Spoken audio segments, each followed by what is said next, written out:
What's up, guys? Welcome back to the channel. Paul Brown here, and I am delighted to be joined here today by the most decorated female fighter in the history of mixed martial arts, the one and only Cris Cyborg. How are we doing, Chris?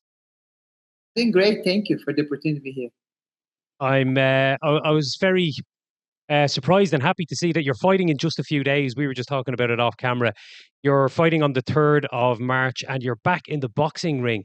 It Yes. sounds like this was only announced, but obviously it's happening quite quick. So, was it put together at a very short notice, or what can you tell me about how the fight came about? I already been training for this fight, but there was a lot of negotiation and talking back and forth. But I already been prepared and soon finalize. It's different the way than MMA boxing. So soon to finalize the fight, to call, let's go. Then ready, I'm going. And this will be, I think, your fourth boxing fight in like something like 14, 15 months. So it's obviously something you've been putting a hell of a lot more focus into over the last while. I believe like it's important when I be training boxing and they make some match, fighting because making me improve and getting better. It's experience, for me it's different. Round in the 2 minutes, 1 minute break. Usually I fight in 5 rounds in 5 minutes. So I believe all these fights we've been doing, you're helping me get experience and be waiting for my next MMA fight so I can be able to do the camps and the learning, every fight, every camp I've been learning more and more, boxing is different sport.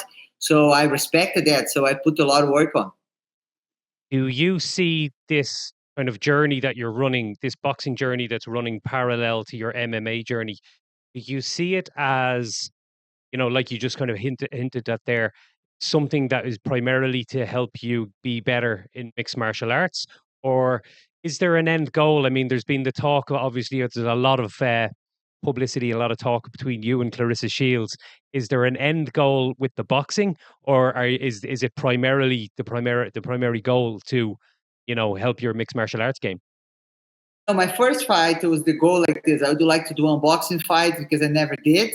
I did everything. I did Muay Thai fights. I did wrestling. I did jiu-jitsu. I did grappling, no gi. So, but I haven't had the opportunity to have a boxing match at that time. So the one of the dreams it started like this. But then people start calling me for doing boxing fights. I say start to open the door.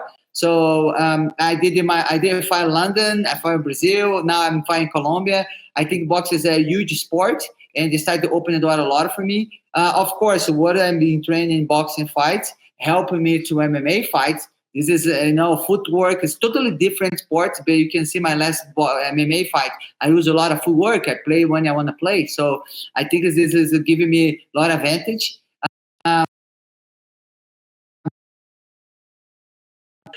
Be the world champion boxing. I've been working really hard, and I believe I can. And I've been training really hard.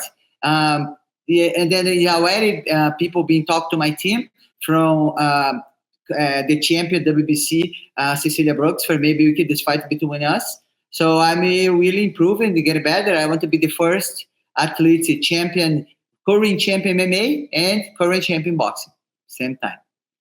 That would be a huge achievement. I mean, nobody, I suppose, in the sport or in the world of women's mixed martial arts has achieved as much as you have. I think you've won titles in pretty much every organization going, but I suppose to add that world title in boxing would be, it'd be Imagine how insane. great, how crazy it's going to be. So I feel very thankful that, this opportunity can show up for me. I believe it, like when I got my first title, I started to learn like title is just one symbol, but for you can share their experience, everything. And God giving me a lot of belts in my career. I really appreciate it. Been working really hard, but always the focus to open the sport for all the girls. So I believe this can be great example for young girls can want to do the same. You mentioned there that a lot of things that you kind of carry over from training in boxing, and then you come back into MMA, and there's things like your footwork and stuff you can carry over. Are there many kind of bad habits that you have to try to get rid of when you step back into training for an MMA fight? For sure, I think like a random step. MMA you do a lot of random step. I think the one of the things that boxer really look at what you do, the random step where it can catch you. It's a really smart game, boxing. No, I'm telling you, MMA is not, but because it's like it's a little things in boxing. It's a move the head, footwork, feint. So it's MMA have so much hug you, I can take it out you. So, yeah, but it's really a lot of things to learn. And but for sure, the both can help each other. But for sure, you use the jab. Boxing you use in MMA you don't use much jab. So boxing you use a lot of jabs and a lot of different jabs. So I think is really good. I mentioned the name Clarissa Shields there, and obviously you guys have kind of had a lot of public back and forth there and things like that. What did you make of her last fight? She fought recently. What I Uh, think about her last fight. yeah. I think she's gonna finish the fight soon. I'm kind of surprised. It was taking 10 rounds for the finish. The girl she was fight. I think she was have like a five last professional fight. I feel like she's a little bit tired. Look very heavy. But she get the victory. She looked for the victory. So, but I think she's didn't have any opponent to her the division she's at now. I think for she can get a great fight, she's really have to slow her weight. I think she's really for she want to be look for great fights. I think she had to put it down the weight. So let's see. The last MMA fight we saw you in was Larissa Pacheco back in October. Has there been Yes. any talk or any sort of plans made for your next appearance in the PFL Smart Cage? We talk. I think maybe it's gonna be in the fall. My next MMA fight, and I believe in between this, I'm gonna keep it training boxing and keep it mix a little bit of MMA for maybe do one boxing fight before my MMA fight. So I like to be active. I think I have a short time. I have going to my legacy tour. I have like last two fights in MMA, and I'm being ready for my next chapter in my life. So. So we're only going to see you twice more in the cage. MMA, yes. Make sure you guys follow me. I have my last two fights, and for sure I'm looking for some couple of boxing fights and maybe the opportunity to be a fight for the title. And then that's it, guys. Make sure you guys follow me and keep an eye on me.